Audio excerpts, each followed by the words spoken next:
Hello everyone, I'm Milo and welcome to my town. So a few months ago I said this in a video. Its kind of successor release, which was Love Live School Idol Festival's All Stars, which still is up to this day, and I hope it doesn't really go down so soon because it's not really doing as well as the company that handles it has hoped that it would go. It took 10 years for this one to terminate, but like say for example, we're just heading into 4 in SIFAS, and it generally has not been performing well for over 2 years, maybe 3 years in fact. Like, that game has never been really performing so well.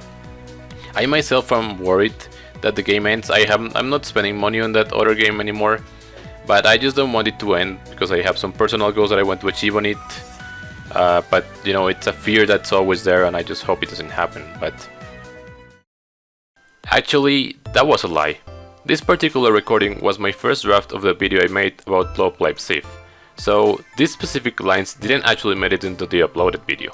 But the reason I'm even bringing them up is that unfortunately it happened. On the morning of April 30, 2023, I woke up to my regular routine on check of the game that I had played daily since its release, only to find the unfortunate, yet somehow expected news that it will be shutting down in 2 months' time, of the morning of June 30th, 2023. That game was none other than School Idol Festival All Stars, and as I had mentioned, this game meant a lot to me for different reasons. In today's video, I'd like to mention the journey that this game lived, the story that led to it, and my personal experience and accomplishments on it. So, I invite you to join me as I said my final goodbye to it.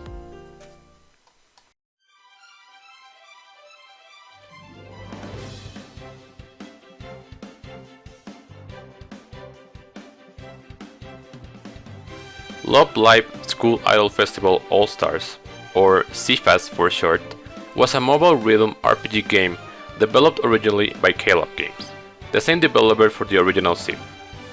The project itself dates back to 2017, when it was announced as the Perfect Dream project in the month of March. Later that year in September, additional information revealed that the project was going to be developed tied to the release of a new mobile game, a successor to the SIF game that was available at the time, and it would feature the 2 existing groups of idols, Muse and Aquars, alongside a new set of idols that would be the main focus of the new game and story. This group would later be known as the Nijigasaki High School Idol Club. Some of the members of this new group were repurposed characters of normal rarity from SIF, which allowed their existing personalities to be expanded as they became the main characters of their story. The remaining characters were completely new.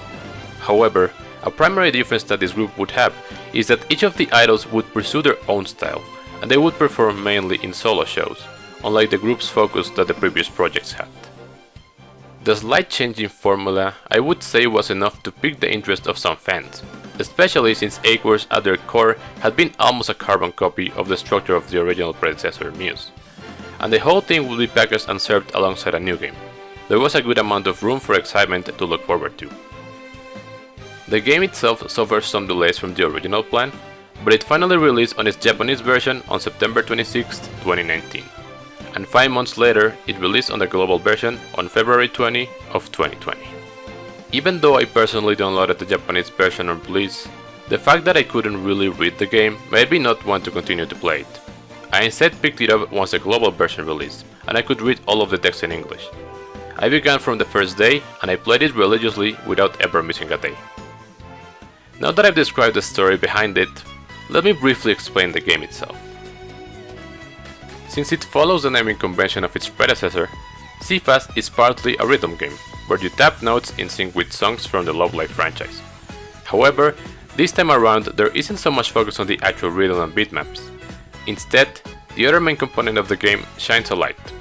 It is often cataloged as a rhythm RPG, because of the fact that each of the songs of the game will have different conditions that ask the player to use a different strategy fit to conquer every song's unique gimmicks.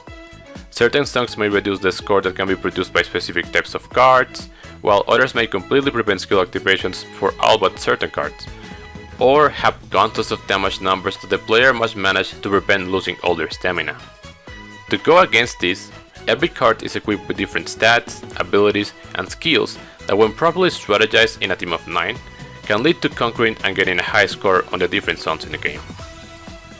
One of the main highlights this game had that made a partial improvement from SIF was the addition of 3D music videos and performances by the idols. Whereas before you had a static background, in SIFAS you could see the characters perform the different routines for songs in a 3D showcase while you played each song. This was customizable by allowing you to choose from the different available costumes that each girl had, and a lot of people enjoyed making their favorite characters perform the many different songs. Gameplay wise, you tap the screen to have one of your idols do an appeal on the upcoming notes. You can tap anywhere on the screen, so it's not like SIF where you had to pinpoint the specific circle. There are hold and swipe notes alongside the single tap ones. Each time you tap a note, your next idol on your 3-member strategy will make the appeal, and depending on their stats, you'll get some score, or voltage as the game calls it. You have 2 additional strategies you can switch into with the arrows in the side of the screen, which could be useful depending on the need you have on a song. Finally, every time an idol appeals, there is a chance you will activate her skill, which have a variety of effects. Appealing also fills the bar of the middle called the SP gauge. When full, you can tap on it to get a burst of voltage that gets calculated based on the stats of your center strategy. Songs will have specific sections throughout them called appeal chances. They usually ask the player for a certain completion condition. If it is failed, then you will take some damage. The main aim is to get a high score in the songs while clearing the appeal chances and playing around the gimmicks each song has. All of that while preventing your stamina from lowering to 0, which will cause the failure of the show. In a nutshell, that is how you play the game. I was vague on my explanation here, but if you want to know more, I took the time to document in-depth almost every feature about the game in a series of video journals I uploaded to my other channel. I am confident that if someone knows little or nothing about this game, watching those videos can shine a light onto what the experience of the game was. I'll link the playlist in the description and also at the end of the video. In order to get the cards to build your teams, you had to scout for them in gacha banners or earn them in in-game events. You could get the currency for scouting by playing songs and reaching different score thresholds on them, claiming login bonuses, or completing missions. The schedule for the new member release happened in initial predetermined events throughout every month.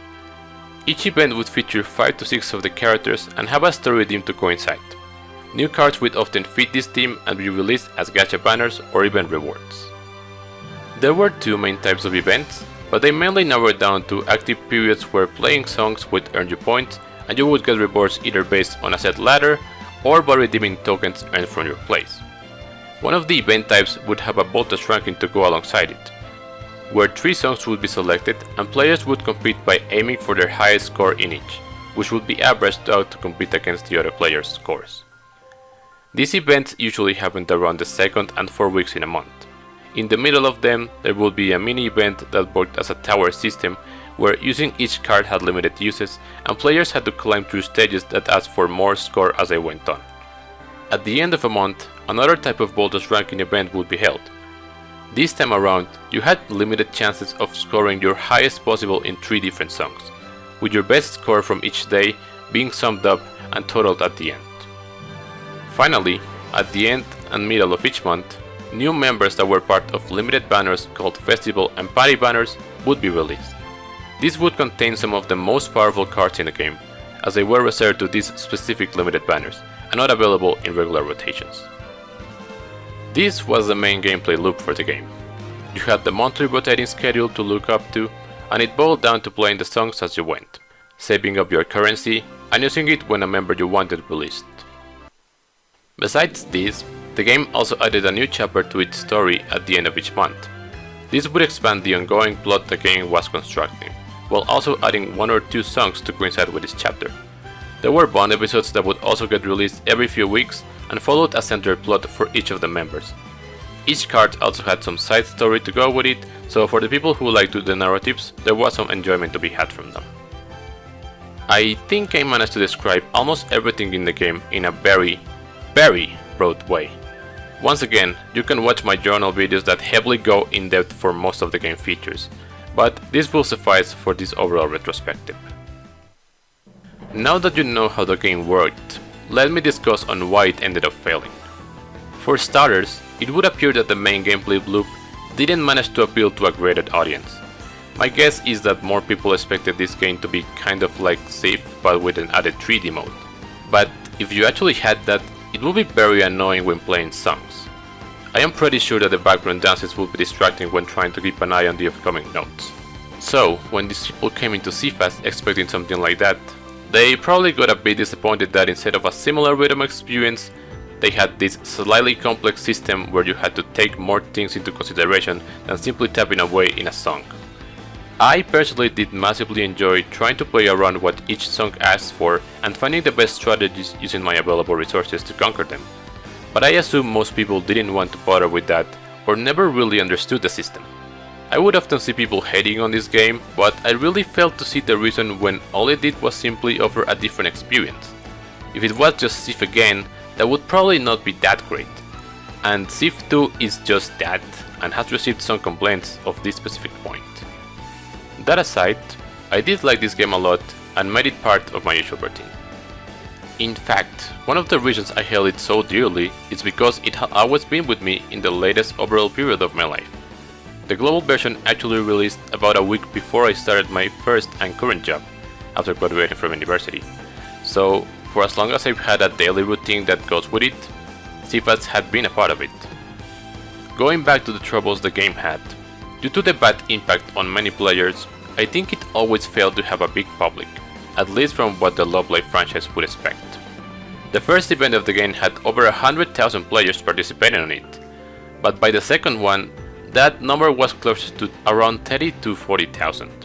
This number kept just going down and down over time, as evidenced by being able to more easily claim a higher ranking score while doing the exact same things.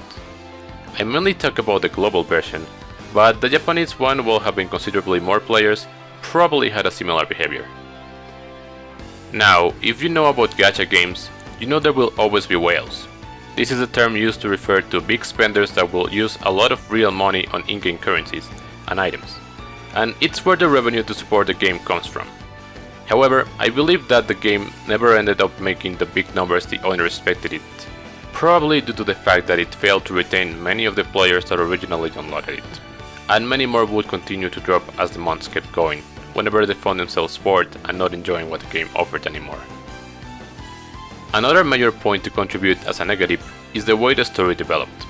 Without getting too deep into the matter, they added an antagonistic character that many people disliked as they were badly executed. The developers and writers eventually tried to fix this and made amends, but it all just looked like everyone got brainwashed into liking them at the end. And then they built up from there to continue the rest of the story. This was a pretty ugly thing that most definitely made a lot of people lose interest and quit. And while I personally didn't quit the game, I completely stopped caring about the story of the game. I simply did not want to bother with something that seemed so badly written, and would make me mad at how all the prior characters' development and growth had simply disappeared into the void. I continued to play, just remembering the base personalities of the characters and enjoying the song clearing aspect. Something else I want to mention before changing focus is that since the Japanese and global versions of the game released with a considerable time difference, both kept going at a regular time pace. This meant that global players already knew what the following 5 months or so would hold content-wise, which we refer to as clairvoyance. However, the developers aimed for both versions to be synced to each other, so at a certain point, the global version began to experience a speed up in the rate of everything that happened on the game, so that given enough time, both versions could finally be in sync. What this meant is that suddenly the content of 1 month had to be fit into a 3-week or less schedule. And this became a bit overwhelming, as we were always on our toes with the events going by so fast. There was barely any rest time in between them. I can also see players straight up dropping due to the pressure of keeping up with this rushed state. At the beginning of the video, I mentioned that the announcement of the shutdown for the game was somehow unexpected thing, and I'd like to clarify on that now. Players knew almost since the beginning that SIFAS wasn't doing so good, but everything always kept following, so worry was kept to a minimum. That was until the beginning of 2022, where it was announced that K-Lab Games would be stepping down as the developer and maintainer of the game, and it would now be given to the company Mindnet Games. While I didn't know anything about this company at the point, the change of management was already seen as a worrisome decision for the longevity of the game. I later learned that apparently Mainnet had been on track record of becoming in charge of other mobile games that would eventually be shut down. The impact was not immediate, but little by little things started to go wrong. After the Mainnet takeover, the game started to have more paywall things added to it. Specifically, I can talk about certain scouting banners that in the past would be available for everyone with regular gems. Now they were being added as exclusive things with only the paid currencies.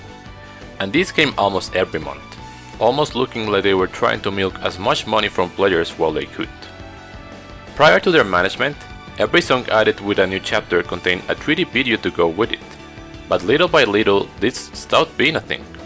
Either only one or sometimes none of the new songs would have a new MV. Sometimes they promised as a later release for one of them, which at this point I don't even remember if they ended up fulfilling the promises they made for those. Even though we had these red flags, overall the remainder of the game flow continued to appear as normal, so it really did come as a surprise when a shutdown got announced at the end of April, though once again it was a bit expected due to all the reasons I've detailed.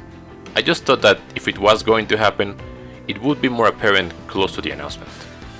Funny enough, it was 1 month later after the SIF shutdown that SIFAS got its closure announcement, and now that it is gone, there isn't actually a mobile Love Live game for a global audience, as SIF 2 is still exclusive to the Japanese version.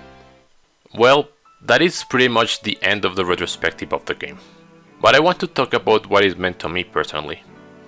So, as I had mentioned, I played the global version since day 1, and I never lost a login. I played every day and tried to optimize the LP as much as possible, trying not to let any refresh go to waste. Due to this, the game was part of my daily routine ever since it released, and it was a major part of my life for all that time. Even though the skip and autoplay mechanics allowed me to not be 100% concentrated on sinking time into the game, I still took it upon myself to dedicate a lot of my time towards playing. Since the game was about Neji, I chose my favorite character of them to be my center of interest, that being Ai Miyashita. I, however, had a rough road with her as I got pretty unlucky and didn't manage to get most of her cards early on. I was on the lucky side that actually understood the game mechanics, so this allowed me to try and become skill-wise among the best players on the global server. Not to boast or anything, but I did manage to often get the top 500 or 300 placements on Voltage rankings. Anyway, when 2022 began, I had been a bit more lucky and had been able to acquire some of Ai's cards. And at this point, I decided to fully dedicate my efforts and account to Ai, focus on raising her cards, well, mostly, and also her bond ranking. In a way, it's similar to my Luigi focus approach in Mario Kart Tour. While this didn't exactly mean I only ever leveled her cards, because not all were good, and also getting them wasn't easy to guarantee. But this did work out in the end, mainly due to great luck that I am still convinced the game rigged in my favor, but I managed to gather all of her cards by the end. On top of that, it took me some good planning, but I was also able to claim the number 1 spot on her bond ranking. I had wanted to get a numbered title on the game in some event, but this proved to be really difficult. However, my personal trophy ended up being the crown claimer for the bond ranking. It kinda helped me prove myself as one of the, if not the best fan. Back when SIF ended, I didn't end up returning to the game on its final 2 months. I only really did it in the final day, and that helped me get some good final memories of it. However, I never stopped playing SIFAS. In fact, leading to the closure, I played it even more than I usually would, as I was making the different journal videos for it. I kid you not, I spent several weeks on a break from playing the newest Zelda just so I could focus on making that, given that the time I had was limited. And as I am writing this part of the script on the final hours of the game, I can tell you that I can feel the pressure of the imminent departure. One of the things that was always there with me for the past 3 years or so is going away. And I know that the few times I used to check on the game will feel somehow empty once it's gone. I will see 10 AM on my clock and remember how daily reset would happen, but there won't be one to check. At 2 PM the daily logons would be enabled, but there won't be one for me to claim. I know that last part sounded kind of melodramatic, perhaps it was a bit exaggerated, but it's overall how I felt heading into the shutdown. At least I am happy I was able to accomplish what I wanted from the game. I may not have been able to fully complete all songs, but I'm fine with the ones I did. Even though Nijigasaki as a project will continue without SIFAS, I do feel like this is the end of it for me. They are trying to focus on the anime chronology now, and I don't really like that or its art style. I will probably continue to enjoy the songs, but I feel like what began on SIFAS will also conclude alongside it, in a way. Thinking back, I was very excited awaiting the release of the game, and probably was one of the first people to get on it once the servers were available. It's a bit romantic to also be alongside the users, waiting until the very last minute. It's been a few weeks ever since the game shut down and I wrote the rest of the script. This final part is without script, so just some final thoughts from me. It was definitely weird to adapt to a time without the game. The very day that it ended and for about the next week, I just felt odd knowing that I had this thing that I would check constantly and then it was gone. And it didn't even matter if I went to check it because it was offline.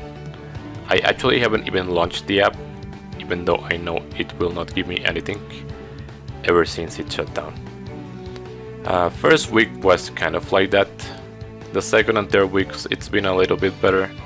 However, I still feel kind of like that little void in my daily routine. It's still been a bit weird and hasn't been completely filled in or replaced. There were some efforts for a private server. It is actually functioning, however I cannot share details here because it's still kind of a work in progress. But I decided to not actually get in on it. To be frank, if it's a private server and they're gonna give so much freedom, like allowing you to like probably get all the cards, I don't think it's gonna be all that interesting to me if everything can be just instantly done, if everyone can get the best cards and raise them. And as I said in the earlier parts of the video, I achieved what I wanted and I was content with it. So I think I'm just gonna let it go, and hopefully with enough time I can stop feeling this empty sensation throughout my day and just remember SIFAS as a fun memory. Anyway, I think I've said enough. This was my retrospective on SIFAS, and I will remember the game very dearly. I will download SIF too, but I doubt I will really be deeply into it. I may just visit it from time to time. At this point, I even doubt if I'll try to focus in any member on it. Thank you once again for listening to my rambles about school idols. I just wanted to make the game some justice, after all of the joy that it brought to me. I am not certain if I will talk about any Love Live related stuff in this channel again. There is a game coming for consoles even, but who knows if I'll talk about it. For now, this has been it, and I hope you liked my final farewell to SIFAS. Don't forget, you'll always be welcome in my town. Thank you for watching, I'll see you next time.